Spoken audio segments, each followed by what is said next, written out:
Welcome in, you guys. One Piece chapter 1153 is here, and we are here to talk about it. So with that being said, first things first, we're going to start off with the cover page story. We got, what is this? What volume is this actually? 38?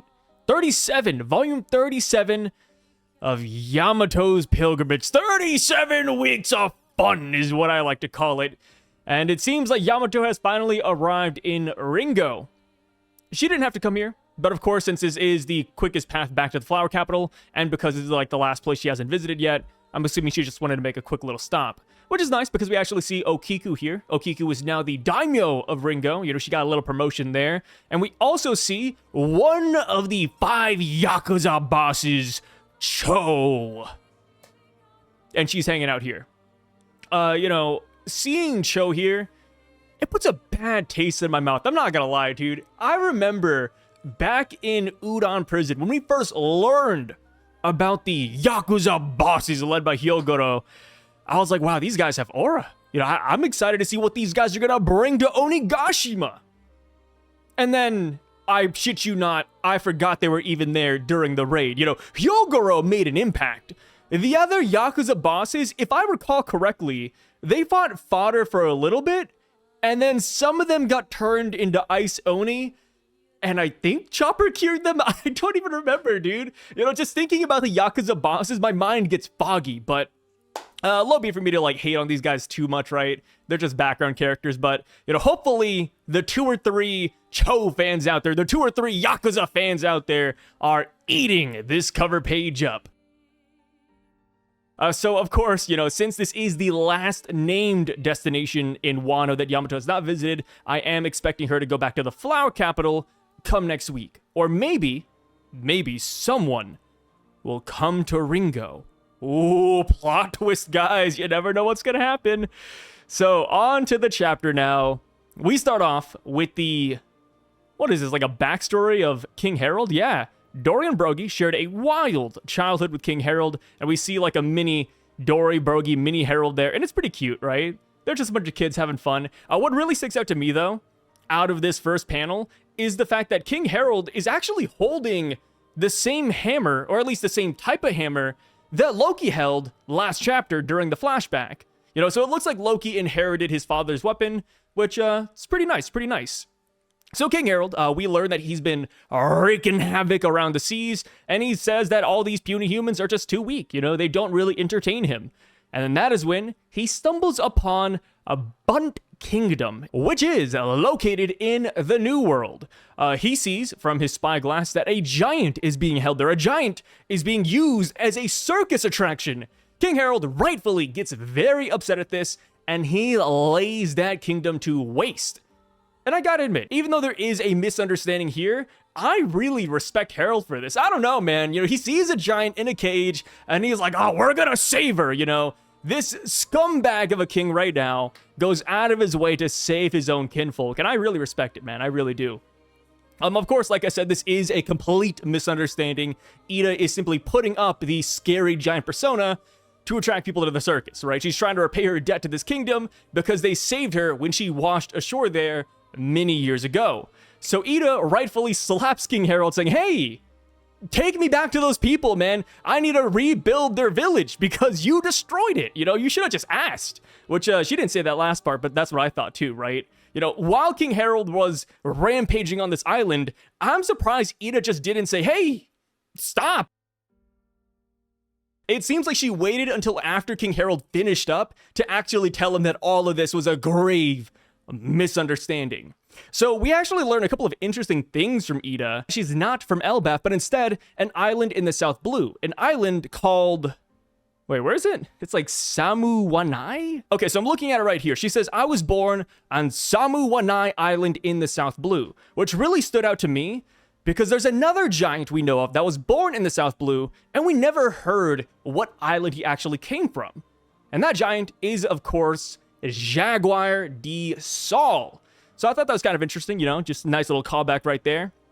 And another thing to tie in Ida and Sol is the fact that Ida called Elbaph giants savages, which is exactly what Sol said about Elbaph giants back during the Ohara flashback. So again, another thing to tie this all together. And if I wanted to get really wacky with it, you know, I could see a theory popping up later where people are saying that Harald actually has the D clan initial because his mom might have potentially came from the same island as Jaguar D Sol. So maybe they're cousins, maybe brother and sister. You know, I could totally see those theories popping up, but of course there is no direct connection yet. You know, Oda hasn't came out and said that that's the case, right? It just so happens that there's two giants, both from the South Blue, and they both just so happen to have the same preconceived notion about Elbaph giants. So, you know, I'm not saying it's impossible. I'm just saying, you know, hold your horses, guys, hold your horses. As much as I would love for Harald D to be like a real thing, I don't think it will be yet. But then again, Harden having the D clan initial, no, that's a little bit too crazy. I don't know. You guys let me know down below. What do you think about the connection between Ida and Sol? Do you think Ida might have the D initial? You know, maybe that's why Oda hasn't given us a full name for her yet. I don't know. I want to hear your thoughts on that one. So, King Harald ends up dropping Ida off back at that village, and his boys are like, hey, King, can we go now? Like, now that we dropped her off, can we, like, you know, head to the next island? And King Harald says, no, idiots. Come on, you know, get off your asses. We're gonna help them rebuild their puny doll kingdom. And I thought that was kind of interesting that King Harald used the same word as Road did at the beginning of Elbaph, referring to humans and everything they have as dolls and figures. So I thought that was a cool little callback as well. Another nice little tie-in. And of course, Ida does reprimand him for this one as well. She says, dolls, what the hell is that supposed to mean? You just so happen to be born big. Your strength is a quirk of fate. Don't kid yourself into thinking you're better than humans, you arrogant disgrace. This kind of crap is why all of us other giants are always lumped in with you Elbaph savages. And that hits home for King Harald, right? That just flips his world upside down. We can see him biting his lip, and his only response to this is, oh, I was just born big? Like, that's just a big shocker to him. And it's funny because this reminds me of St. Charlos from Subodhi, where St. Charlos is taking people hostage, and he's kidnapping people, enslaving people, and he's like, oh, why weren't these people just born rich? You know, like, why were they born poor? Why'd they pick that? Like, it was an option. So King Harald did get that wake-up call, which is nice. You know, this definitely just alters the course of King Harald's life in a tremendous way. And, you know, speaking of celestial dragons, based on King Harald's actions in this chapter, at least in the beginning of this chapter, it's hard to imagine him aligning with celestial dragons. He does not like slavery, right? He doesn't like seeing other giants being held captive. So knowing that that is going to be a canon event in the next couple of weeks is pretty insane. Whatever the world government or celestial dragons have over King Harald in the future is going to be massive. Like, imagine King Harald over here destroying an entire village for one single giant in a cage. Imagine his reaction to Marie Joie. You know, especially after this chapter where he's actually learned to like humans. Ooh, you know, I want to see that reaction, man. He's definitely going to be biting his tongue when he's up in the Holy Land. So, of course, after this, Ida ends up joining King Harald's gang, and we can see them just traveling around, doing the Nika dance together, you know, learning about other cultures, fishing together, and it's really sweet. You know, they're on the open seas for about 4 years until they do eventually return to Elbaph, and by that time, King Harald is a completely different character. He shows up there, and the first thing he says is, up until now, we've committed countless sins, and it's time we atone for them. This is so shocking that some random giant even says, what's wrong with you, Harald? And he says, as king, I intend to frequently travel overseas. I hope to extend a hand of reconciliation to our neighbors and learn from their cultures. Our land can become more prosperous if we learn from the world. And then they do mention Dorian Broggie saying, hey, they're pirates out there, man. What about them?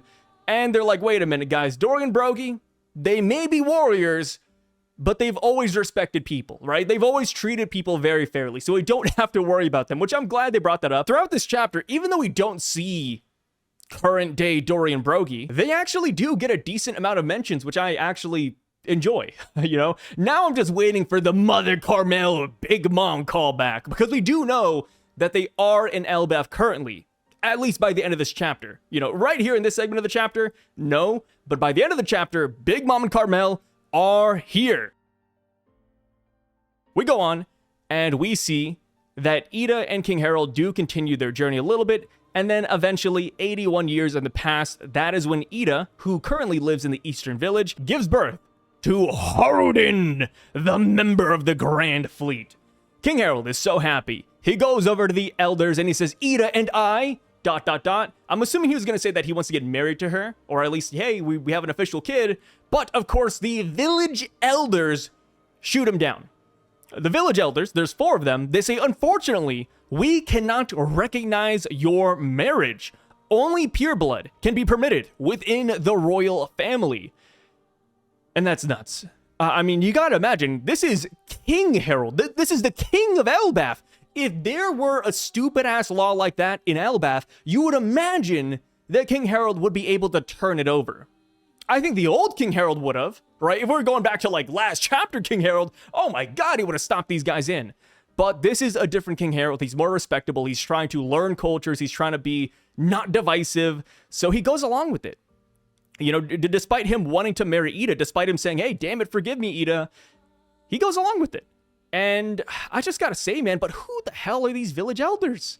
There's 4 of them. You know, we have a pretty consistent silhouette for them as well, because later on in the chapter, we see them again, and it's like the same silhouettes, but altered, right? They have slightly different poses. And I'm like, yo, like, I feel like Oda is cooking something with these guys. I feel like they will be very important in the current story. Like, I would not be shocked if these 4 geezers actually exist in the Heaven Realm right now. And if they're up there, what the hell are they doing, right? Why aren't they coming down and stopping Emu? Maybe they will eventually, but right now they're MIA. I do think these village elders will be very, very, very important characters. At first, you know, before we got to this chapter, when they said village elders, I imagined Jarl and Yorl. I thought those were the village elders, right? Especially since they call them elders. But here we have somebody else. You know, 4 brand new characters who are consistently silhouetted. With the way they look in that panel, man, they look like the damn Gorosei, brother. Since King Harald cannot marry Ida, the elders have picked out a suitable woman in her stead. And that woman is, of course, Lady Estrid, Loki's mom. And, you know, I don't want to be mean, but wow. Is Estrid a good-looking gal compared to Ida? I mean, I get it, right? Ida has the personality, Estrid has the looks. If only we could, like, use polymerization and just fuse them together. But yes, we have a Lady Estrid here. She carries ancient giant blood, which, by the way, I forgot to mention this, but does Ida have ancient giant blood? Oh, she doesn't. Okay. I guess I just never really looked too deep into this until I started recording. But in the beginning of this chapter, Ida did have the horns, the ancient giant horns, but those were just for the circus. You know, she was putting on an act, because after that panel, she doesn't have the horns anymore, so she was definitely just cosplaying an ancient giant. So yes, Estrid here does carry the ancient giant blood, just like King Harald, and the elders say that she is a woman truly fit to become queen. She was actually born in the northern village to a prominent family, and she drops the name of that village as well. That village is called Alcohol Village. Brother. Alcohol Village? Dude, I've been making this joke all week ever since we heard about this, but I'm like, yo, send me the Addy, dude, you know? I haven't had a drink in ages. I've been clean and sober, but maybe it's time to change that. So, when it comes to the name of this village, Alcohol Village, it's tough. You know, this could just be a simple coincidence, like, oh, Odin named it Alcohol Village because that's where they produce alcohol. There's nothing too much to think about right there. Or Oda could be going down the route where Alcohol Village is very important because we have so many other liquor-themed islands and kingdoms in the world of One Piece. I mean, hell, we have Whiskey Peak. We have Vodka Kingdom, which is the kingdom where Kaido was raised. And then we have the Four Bridges, right? We have Tequila Wolf, Rum Wolf, Vodka Wolf, and Bourbon Wolf, which are all alcohol. So I look at this name, right? The broad term alcohol, and I'm like, wait, is this where all those places stem from? Or is this just you know, a thing where it's like, oh, you know, they just make alcohol there, it's no big deal. I'm kind of torn on that one right there. Until we actually see the village or get more mentions of it, I'm just gonna say it's a coincidence, because we have had other villages named here in Elbaph, and it was like an artisanal village, it was like a foraging village, so I think this just kind of falls in line with that instead, but we'll see about that, right? All right, so real quick, there's actually something I think I missed. Yeah, I skipped over it, I'm so sorry. So going back, you know, going back to when Ida and Harald were traveling on the open seas, King Harald, after Ida mentioned where she was from, he asked if she went over the blood-soaked serpent. And Ida says, wait, are you talking about the red line? Well, I did, but I can't go back to my home now. And that is massive. You know, I cannot believe I skipped over that in the beginning. But the blood-soaked serpent, this is something we got name dropped all the way back in chapter, I think like 120. Because Dorian Brogy, when they destroyed the giant goldfish with their Hakaku sovereignty, they said, yeah, our sovereignty is so strong, it can smash through anything except for the blood-soaked serpent. And that was it. They never said that it was the red line. They never said if it was an actual serpent. We were left in the dark for ages, and that line alone spawned so many theories about Jormungandr, about the World Eater, about the Red Line. And one of the most prominent theories is, of course, that the Blood-Soaked Serpent is the Red Line, and that one day we will have to break it. We will have to tear it down. So right here, this is confirmation that the Blood-Soaked Serpent that they mentioned so long ago is indeed that Red Line. Which, like I said, it may seem very insignificant, but it's huge that that actually got confirmed in my opinion. So now, going back to Best Girl Estrid, she is an avid believer of Feng Shui. Yeah, I didn't think we'd see this trope in One Piece, but here we have it, you know? She believes that everything has to be a certain way or the energy will be off. I mean, she walks in to the castle and says, this feels like Eastern Village energy. We need to change that up. Which I think is really funny because the Eastern Village is actually where Ida is currently living. So without actually saying it, she's pretty much saying, hey, we need to get rid of Ida. Do not bring Ida back into this household. Which is pretty crazy. One of the first things she does say to King Harald is, I am fated to love you for the rest of my life. Forget about that Eastern woman and her bastard. Dude, she's coming out swinging. I gotta say, right? Is she mean-spirited? Yes. But is it nice? Also yes. So we go on and we meet her horse, Ashura. And it is the horse of good fortune. We see it. It looks pretty insane, to be honest. The mane is crazy. I don't know what's going on with that. I first looked at this panel and I was like, whoa, what the heck? This horse, man, if this horse was a person, conquers hockey, question mark? I don't know, man. But, yes, it has 8 legs, which is pretty insane. One of the guards is like, hey, why does it have 8 legs? And then nobody says anything. That guard gets completely ignored. But, of course, if you know a little bit about Norse mythology, then this horse should be very familiar. Don't let the name Ashura fool you, because this is actually Sleipnir.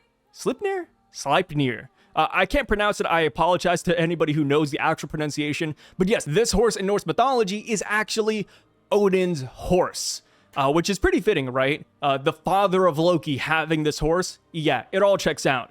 I'm just really curious as to why it's named Ashura or Asura. Like, that is like a mixing of cultures right there. I'm like, what is Oda playing with, right? What is Oda playing with? So what's kind of interesting about this horse is that he is, same with Estrid, but they are dead men walking. Because we do know that Estrid dies a year after giving birth to Loki, and so does this horse. This horse is one of Loki's first victims. I do want to put that in quotation marks because we actually don't know the full story, but apparently Loki does end up killing this horse, according to what we heard in the past.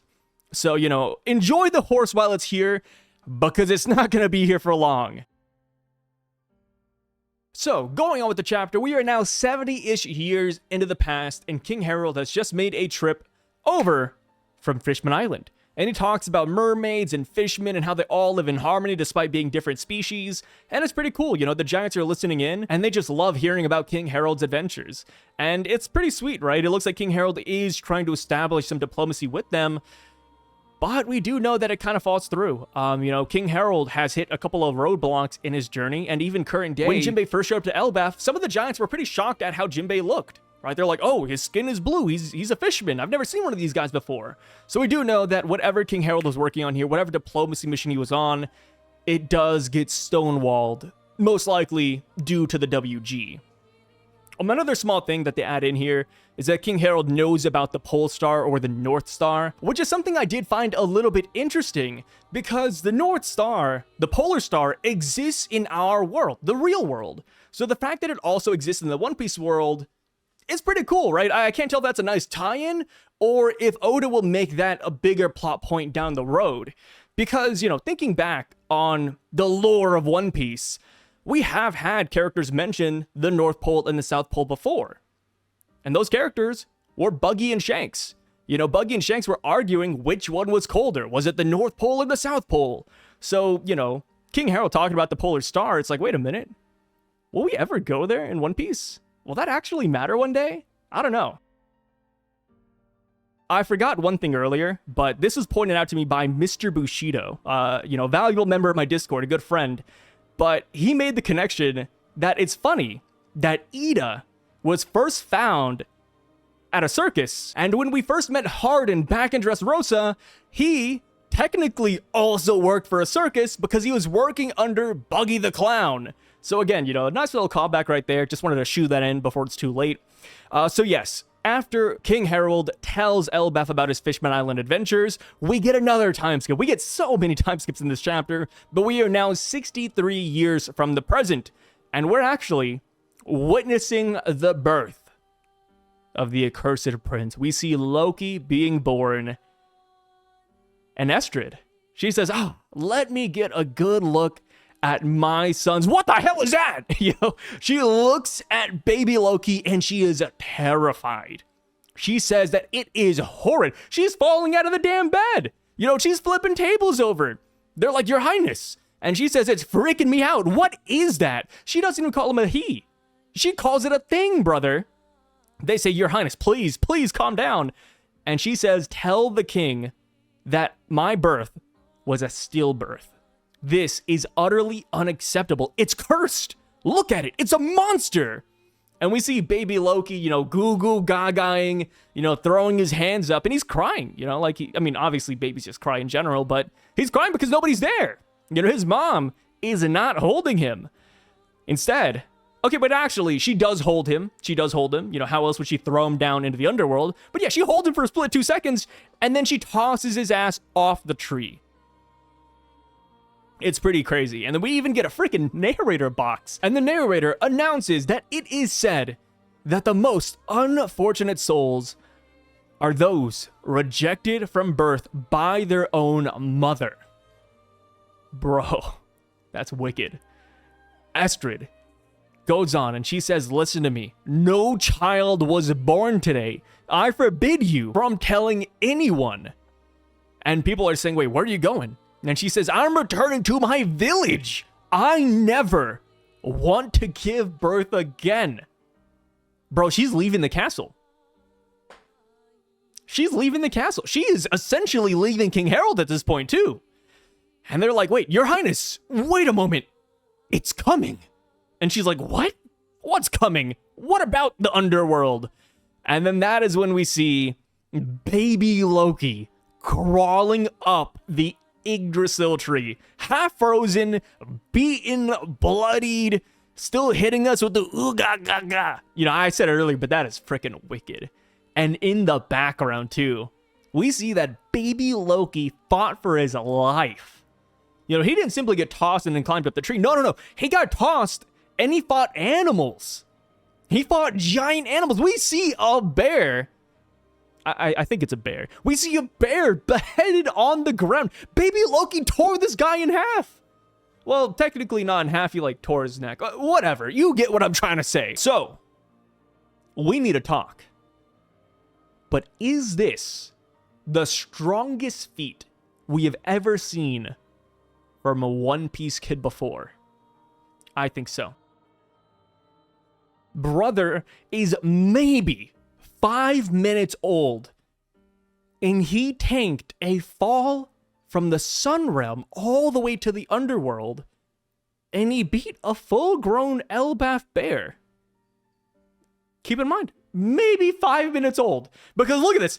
I say 5 minutes as a joke, but also I deadass mean it. Because 1 minute, she throws him off the cliff. And then in that same page, 2 panels later, they say, Your Highness, he's coming. Your Highness, he's coming home. Oh my god. Yeah, Loki is a monster. He is stronger than Bonnie as a child, stronger than Ace, Sabo, and Luffy as a child, stronger than Zephyr, stronger than Big Mom. And the craziest part is that when we saw the other kids I just mentioned fight, they at least knew what fighting was. They knew that they had to defend themselves. They've been in a couple of scuffles. Loki has no concept of that whatsoever. He was just born, and he's already that much of a menace. How is that even possible? I do not know. And I saw this on Twitter, and I busted up laughing because I didn't even realize this myself. But Harald, Stanson, Goldberg, Gerd, Rode, when they came down to the underworld, maybe 10 chapters ago, right? When they were falling from the Sun Realm, they were all saying goodbye. They said, oh, we're dead. Harald said, forgive me, guys. I was so in a hurry. We should have taken the lift. We're all gonna die. 5 grown giants were about to meet their demise. Granted, Sanji was there, so he would have saved Garrett, so maybe like 4 dead giants. And then Luffy, of course, saved them. But the new giant warrior pirates almost ended at that very moment. They saw their life flash before their eyes. Okay, now I'm exaggerating, but you guys get what I'm trying to say here, right? They did not think that they would survive a trip down into the underworld via falling. Loki tanked that at 5 minutes old. Bro, he's a monster. I mean, at this point, I think he's a monster too, man. If this baby came crawling back to my doorstep, shoot, I'm not saying I'd side with Esther. I wouldn't. I think the eyes are actually pretty cool. But my god, we'd have to have some talks about this kid, brother. King Harald, come back home, please. Oh, yeah. So now, what do we talk about? I guess we just talk about his eyes, right? What is going on with that? We have never seen another giant with those eyes. We've never seen an ancient giant with those eyes. Hell, Oars and Oars Jr. didn't have these eyes. Not even Emu has these eyes. We've never seen these eyes before. What is going on? What is going on with Loki? Personally, my theory, or at least what I'm going with right now, is that Loki is a reincarnation to some extent. I think he could be very much like Shirahoshi. How Shirahoshi is the mermaid princess, and how Shirahoshi has a power that stems from the Void Century, right? She has the power to control Sea Kings. I think Loki is in that same vein. Maybe someone 900 years ago, or maybe even 3,000 years ago, dating all the way back to the first world, had these powers, and it got passed down the ancient giant bloodline, and Loki just so happened to obtain said powers. That is where I'm at right now. You might be asking, Sai, what powers? Like, what could this possibly be? Well, if we go back to the mural, a lot of people pointed this out. I talked about it as well. But the giant that looks like Loki on the left side of that mural, he has a waistband that has this weird, like, zigzaggy pattern on it. And initially, I thought that was a little bit odd because that pattern can actually be seen on the right side of the mural on the karmic divine fire-breathing serpent. So within the Harley text, in the first world segment, we learned a little bit about the Earth God and how they were enraged by the Sun God, and because of that, the Earth God, alongside the karmic serpent or hellfire serpent, did battle against them. I think that Loki is that serpent. Of course, I do not think it is Jormungandr, I think that's a good theory, by the way. I'm not like dismissing the Jormungandr theories, but I think there's a reason why Oda in this arc brought back Jormungandr, Fenrir, and even Nidhogg as Killingham dream nightmare monsters. It's because Oda, in my opinion, is trying to tell us that it is not going to be any of those. I do not think that whatever Loki is actually stems from Norse mythology. I think Oda is going to do something different with this. Kind of like how Sun God Nika is like his own unique creation, I think Oda is going to do the same thing for Loki. I think he'll be inspired by Jormungandr and a bunch of other mythology, but I think whatever Loki is, it is going to stem from Oda's crafted lore, right? It's going to stem from the first world or maybe even second world. I think Loki has ancient powers. But what would we actually call this? Because Shirahoshi is an ancient weapon, right? Shirahoshi is Poseidon. What would Loki be, right? I don't think he is an ancient weapon. He could have powers comparable to it, but I don't think he is. And, the reason why I'm saying that these eyes indicate power, it's because of what else we've heard about Loki from the other giants. We learned that Loki apparently ate the legendary devil fruit of Elbaph. He has powers to some extent, right? The giants believe that. Well, last chapter, we saw something a little bit odd. We saw that somebody was going into the treasure room. They saw the legendary devil fruit, and that person wasn't Loki. It was a mysterious figure. So, what happened? Did Loki actually eat the devil fruit? Did Loki take the devil fruit from that person and eat it later? We don't know. A lot of people, myself included, also think that that devil fruit that was locked in Elbaph was actually the Sun God Nika fruit. Because that was 14 years ago, and then 1 year later, Shanks gets the Gomu Gomu no Mi. So I think it's that fruit. But if that's the case, what did Loki eat? Were there 2 devil fruits in there? Was it simply a coincidence that 1 year later, Shanks got the Gomu Gomu no Mi from a random WG ship? I don't think so. I think Loki actually did not eat a devil fruit. I think whatever powers Loki has stems from his eyes and his lineage. And you might be wondering, Sai, then why do the giants of Elbaph think that Loki ate the devil fruit? Well, it's because Loki's living a lie. I think Loki, to cover up for whatever happened that day, he claimed that he ate the devil fruit, but in reality, I don't think he did. I do think he has powers, and I think it stems from this, and that's what they think the legendary devil fruit is, but I don't think Loki ate anything. I do think his powers are because of whatever's happening here. So, as far as what these powers are, minus the Karmic Serpent, I do want to talk about his eye powers in general. Because Oda, so far, has not really brought in ocular powers yet. We've heard about the Three-Eyed Tribe and how they can awaken and read poneglyphs, but we've never seen that. We have Mihawk, we have Emu, Caribou, and Hakuba, and they all have the double ringed eyes. But we don't know what that means yet. So if Loki does something with these eyes, then this will be the first ocular power in the entire series. Which would be nuts. That would be absolutely insane. So as far as those eyes, man, I just don't know where to go with this. We already have observation hockey in the series. So what do the eyes provide? Super observation hockey? Can he see through people, see their emotions? Can he read minds like Viola out of Dressrosa? I don't know. I really don't, man. I mean, they do look very demonic. The leakers who had the chapter well in advance, they said these eyes are like the eyes of Sauron, and that's on the money. They do look like the eyes of Sauron, brother. And yeah, I would love to hear what you guys are cooking up in regards to Loki's powers. Do you think he is some kind of mythical weapon? Do you think he did eat a devil fruit? Do you think these eyes mean nothing? Do you think there's a giant somewhere down the line that had these eyes too? I want to hear your theories down below about this one, because I think Loki is definitely going to be the main talking point. Also, real quick, but before we move on, like I said, I don't exactly believe in the Jormungandr, Fenrir, Nidhogg theories yet. I could change my mind later on if we get more information.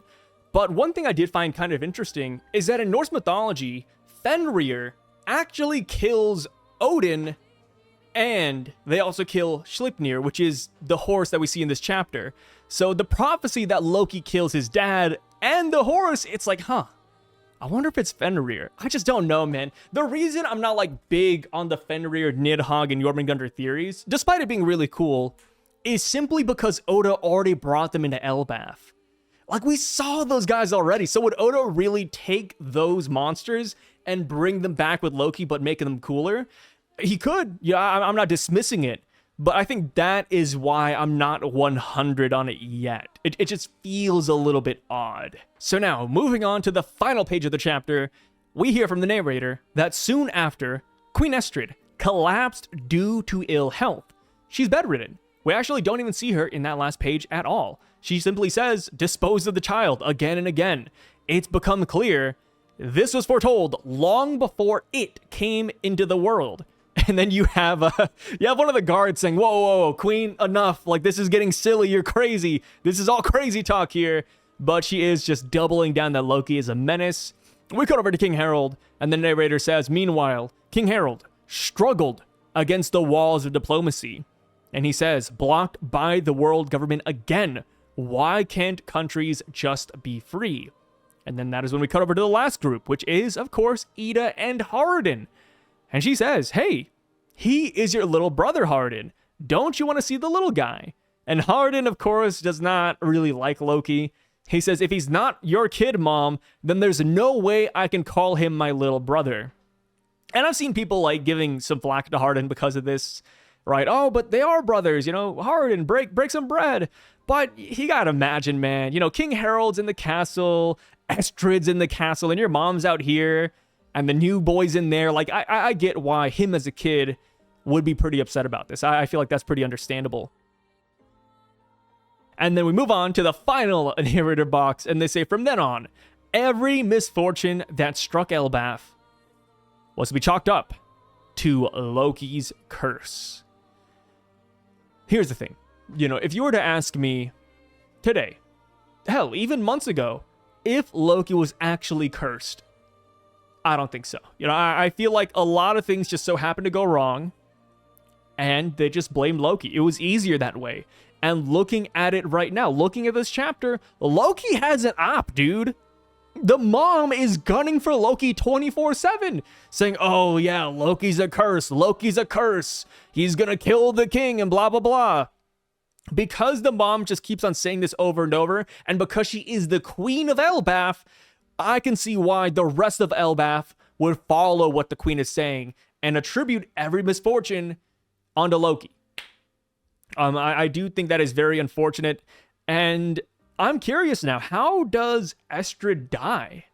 You know, is that actually because of Loki? You know, what is this illness even? Why did she get sick? Is she sick because she made herself sick? Like, she just kept on thinking about Loki, and then she just fell ill? You know, she forgot to drink water. You know, she forgets to eat or something because she's just so hung up on the kid.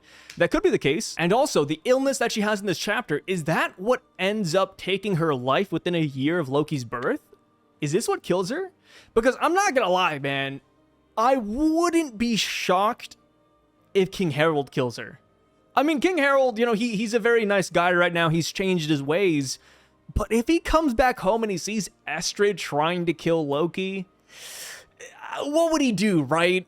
And then Ida, you know, Ida obviously likes Loki, you know, despite Loki coming from a different woman, despite Loki coming from, you know, King Harald and her, Ida does seemingly enjoy the notion of Loki. So if she walks into the castle and sees Estrid beating Loki black and blue and trying to, you know, drown him or something, I wouldn't be shocked if she kills Estrid.